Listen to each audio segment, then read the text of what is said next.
Hi, baby girl. How you doing, huh? All right, dog stretches. Yeah. Well, we got a Maole rack up here I gotta go attend to. Big, beautiful rack of Hawaiian Maia Maole. And they're not quite yellow yet, but what'll happen with the Maoles, especially if they're close to being ripe and you get a really big rain, they're prone to cracking. They swell and the bananas themselves will split. Look at that beauty up there. It's a big freaking rack, man. And to be honest, Autumn's out hiking in Kala'au and I got kind of a bum ankle right now. I gotta make sure I don't fall this on myself per se. Oh yeah, see that? I'd say that upper, there's a banana up there that's just starting to color out. A couple of them have cracks on them. So yeah, we're gonna try and hinge cut this down without tearing up little cacao here, because they're just right underneath. And it's gonna bump you one way or another, so it's just the facts of life. Everybody's playing on top of each other here. So we're gonna go ahead and try and hinge cut this thing. Okay, so we're gonna try and come in with the hinge cut.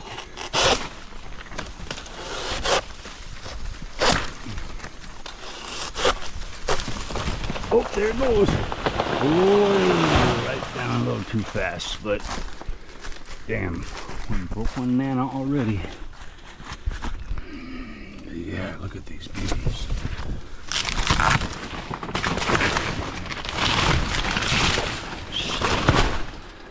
Sucks to bring them down heavy like that, but they are like 80-pound racks of bananas, so sometimes a little more. You get in the way of this thing and knock your ass out. Oh, and see, didn't break the cacao too bad. We're gonna get it off of there. You know, when you see in the cartoons and they talk about, oh, you're gonna slip on a banana peel, you throw a banana peel out and, you know, causes a car accident or somebody slips on it. It's a bunch of horse shit. For people who know, it's these fucking things that are slippery. The peel, you get it? The peel of the banana. Sometimes the leaves too. But I tell you, you get into one of these buggers here,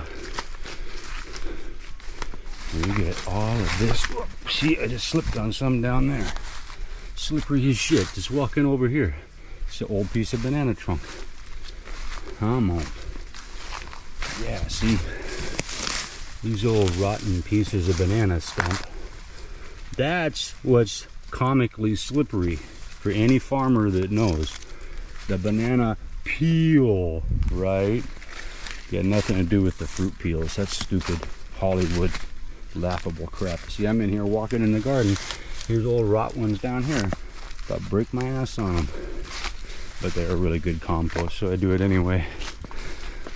All right, let's see. Come over here. Clean this bug up. Oh, I ain't locked my knife in there. So I'm gonna have to try and get that guy out. It's kind of pinched. All right, one big beautiful rack in there. All right, went and got my knife out.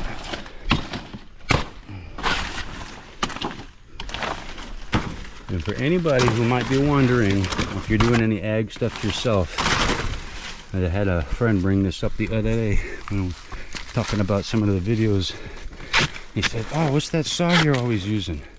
I'd like to get one too.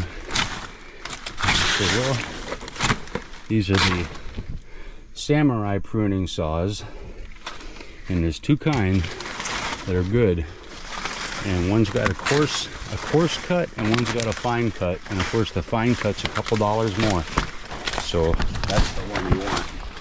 But that fine cut is so nice, you could do finished carpentry with it.